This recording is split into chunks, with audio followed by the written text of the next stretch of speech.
Anda sedang mendengarkan suara profetis dari para nabi, hambanya.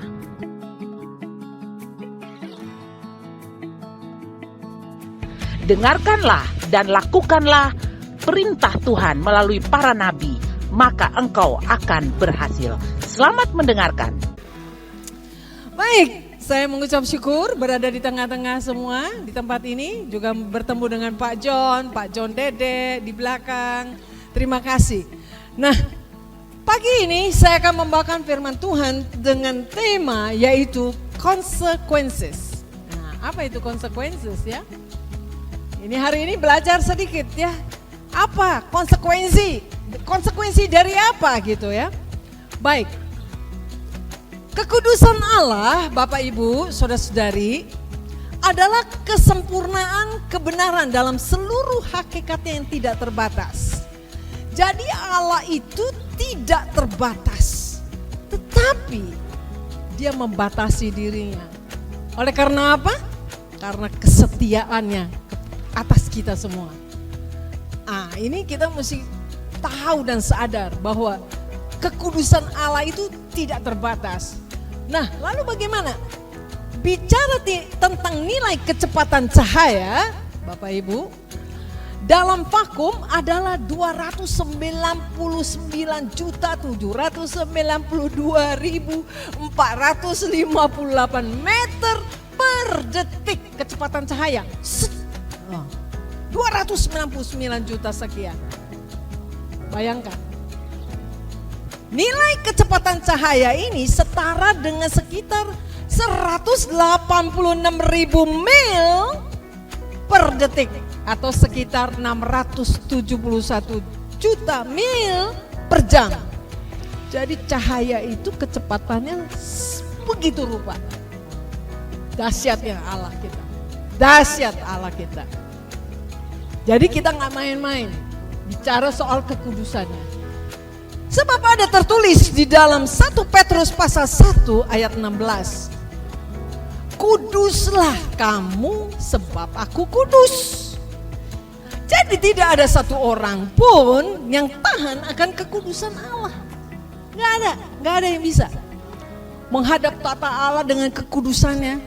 Kita ada dosa, jatuh kita mati.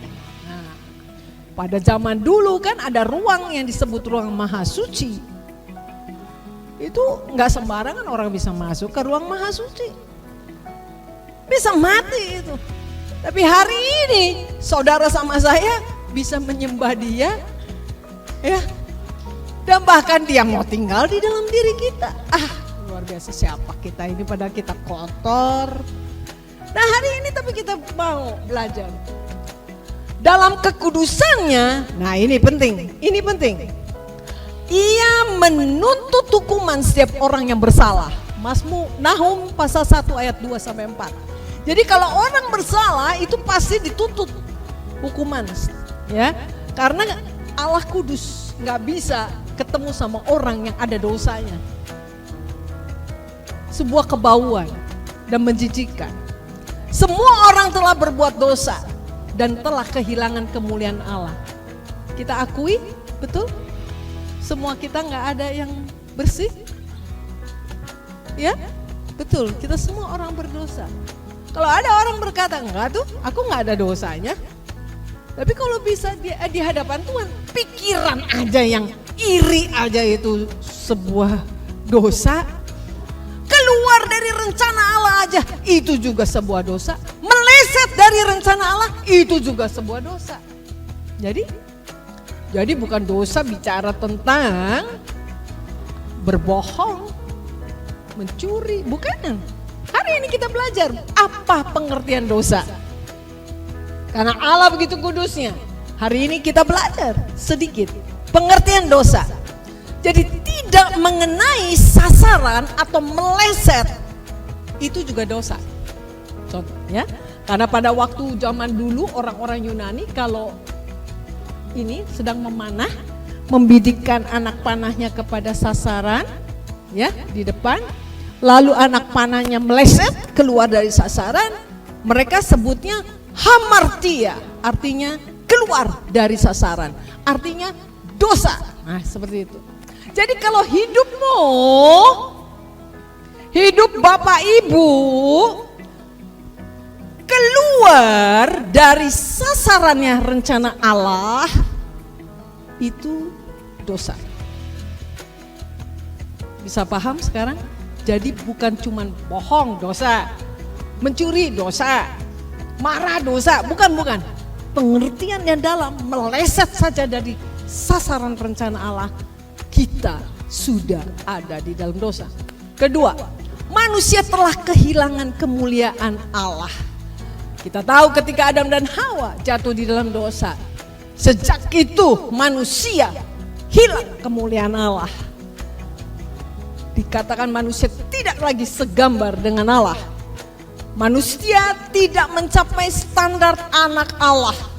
Manusia, kita semua tidak mencapai standar anak Allah. Kita sudah dalam pengertian berdosa.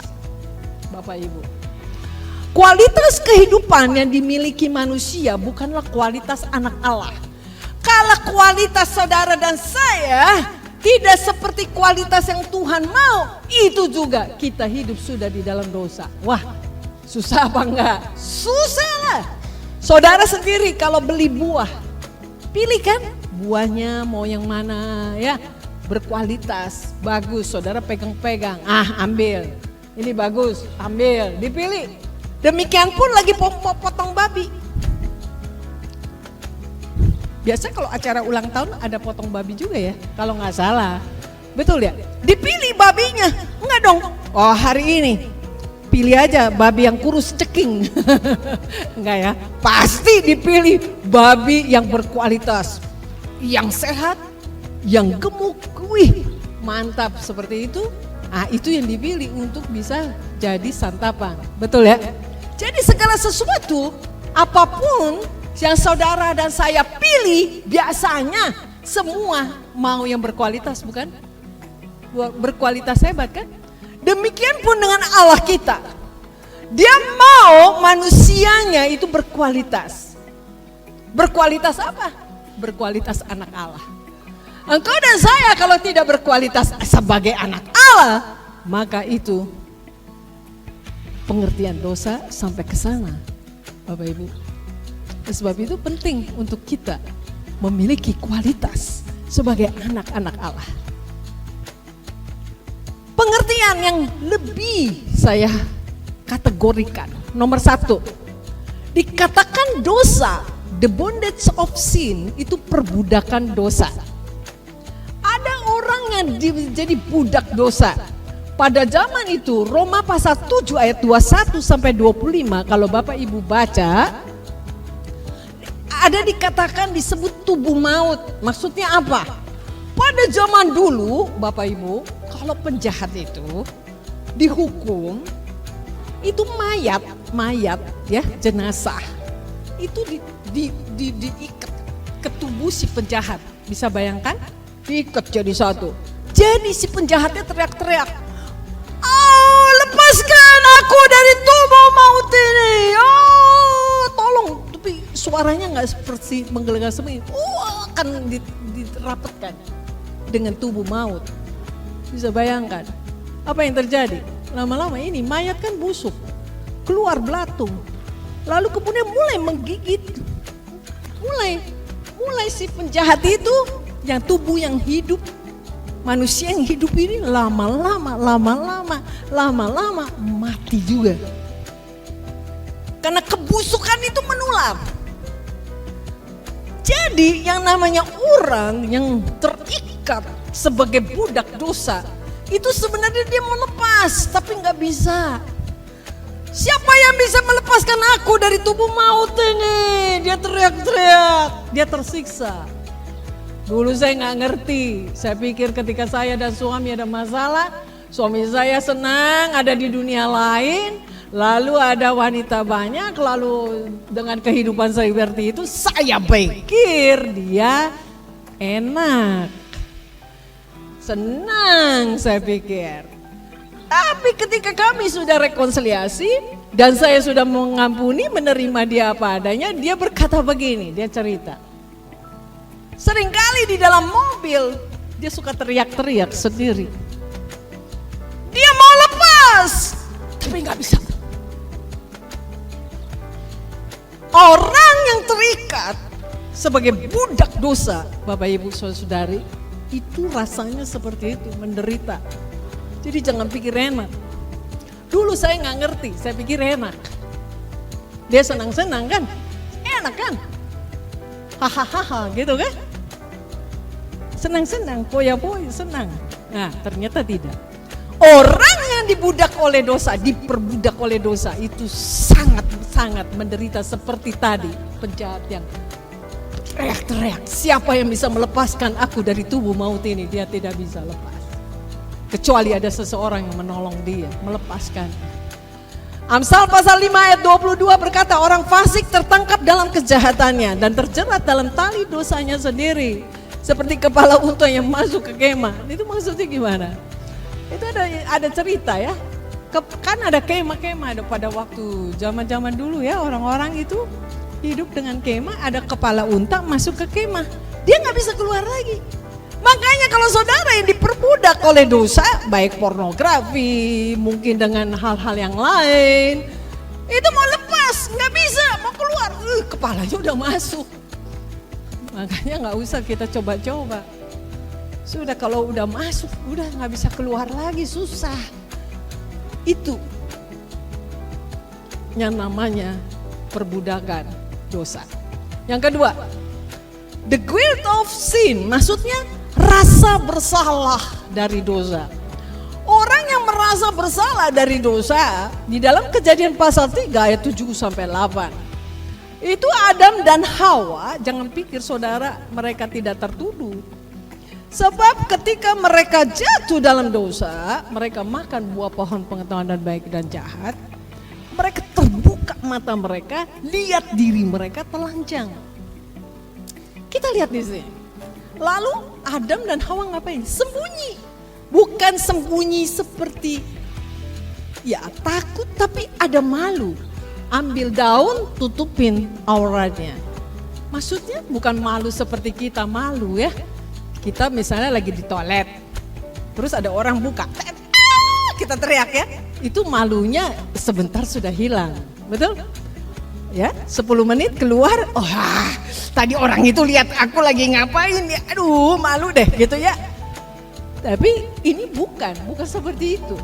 Ketika Adam dan Hawa sembunyi, tutup auratnya itu sama itu, Hawa, mereka sembunyi, itu malu yang dikatakan tertuduh merasa tidak layak. Merasa betul-betul tidak layak di hadapan Allah. Ketika Allah datang, Allah bertanya, bertanya. Apa yang dia tanya? Dia nggak tanya begini, Adam, aku kan sudah bilang, kamu nggak boleh makan itu buah pohon pengetahuan baik dan jahat yang di tengah itu. Kenapa kamu makan? Kan biasa begitu kita semua ya, kepada anak-anak kita kan. Tapi apa yang Allah tanyakan kepada Adam dan Hawa? Pada Adam sembunyi ya, dia merasa nggak layak, tertuduh, ini guilty, merasa berdosa, merasa nggak layak, aku udah kotor. Jadi Allah dengan kekudusannya datang, lalu bertanya, Adam, di manakah engkau? Relasi, hubungan itu lebih penting dari segalanya. Allah sangat mengasihi manusia. Walaupun manusia sudah bau, sudah menjijikkan, sudah ada di dalam dosa, Allah masih bertanya, Adam, di manakah engkau? Kita lihat di sini. Penting sekali untuk rasa tertuduh nggak layak itu sembuh. Kadang-kala kalau kita sudah diperbudak oleh dosa, iblis kan bilang gini, alah kamu hancur sekalian. Sudahlah, semua orang juga udah tahu kamu bejat gitu kan. Bejat aja sekalian. Nah, ditipu oleh iblis. Akhirnya dia ketemu sama orang, dia merasa tertuduh terus. Sekarang gimana? Adam dan Hawa mata mereka terbuka. Tapi beda dengan Yudas. Kalau Yudas, dia tertuduh, tapi dia bunuh diri mengakhirinya. Tapi kalau Adam dan Hawa, dia menunggu janji Allah sampai keturunannya, terus dia ceritakan tentang janji Allah bahwa nanti keturunanmu akan menginjak kepala ular. Beda ya. Kalau Yudas bunuh diri. Engkau yang mana? Nah, ini kan penting. Apakah engkau bangkit dan memperbaiki dirimu dan pegang janji Allah? Luka-lukaku dikatakan berbau busuk, bernanah. Oleh karena kebodohanku, Mazmur pasal 38 ayat 5. Bicara dosa, Bapak Ibu, saudara-saudari, adalah sebuah kebauan. Menjijikan buat Allah yang begitu kudusnya. Sebenarnya jadi semua kita tidak layak di hadapannya. Karena bau busuk, karena dosa setiap kita. Konsekuensi yang ketiga, bicara tentang dosa. Ada konsekuensinya bicara dosa. Bicara dosa, sebab upah dosa ialah maut. Jadi konsekuensi dari dosa itu maut, mati. Pada waktu awal mulanya Allah menciptakan manusia, tidak ada kematian. Manusia adalah makhluk hidup kekal.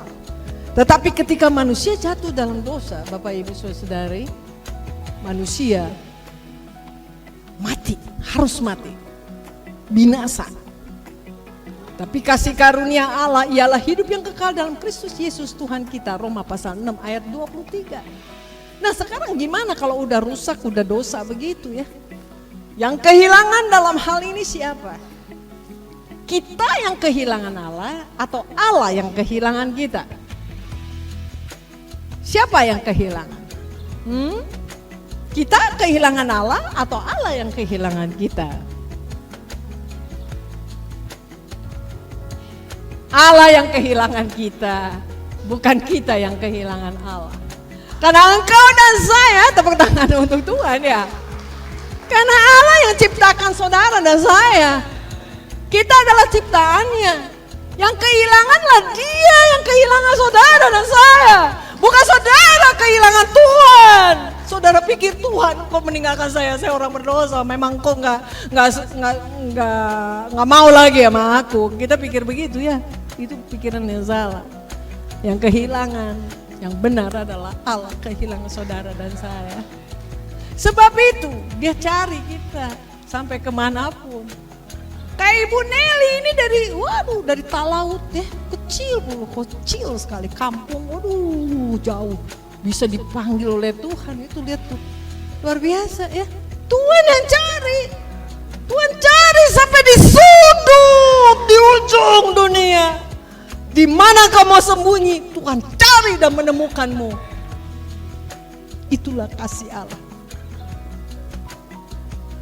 Kalau orang pilihan Tuhan juga mau lari kemana, nggak bisa Bapak Ibu, nggak bisa.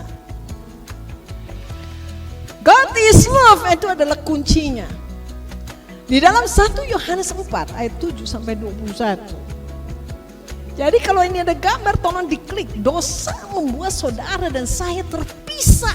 Jadi kalau handphone saudara perlu wifi kan? Wifi connect. Halo John, apa kabar John? Kamu baik John? Kalau ada nyambung ya, ada koneksi betul ya, bisa ngomong. Halo Pak Dance, Ibu Emi, ya. Wah kita telepon sama-sama ngobrol ya. Tapi kalau nggak ada koneksi, pertanyaannya, apakah saya bisa berbicara komunikasi dengan Pak John, Ibu Emi, Pak Dance? Bisa? Bisa? Kalau nggak terkoneksi handphone, bisa? Wah 20 juta harganya handphonenya. Weh, lapis emas tapi tidak terkoneksi. Bisa?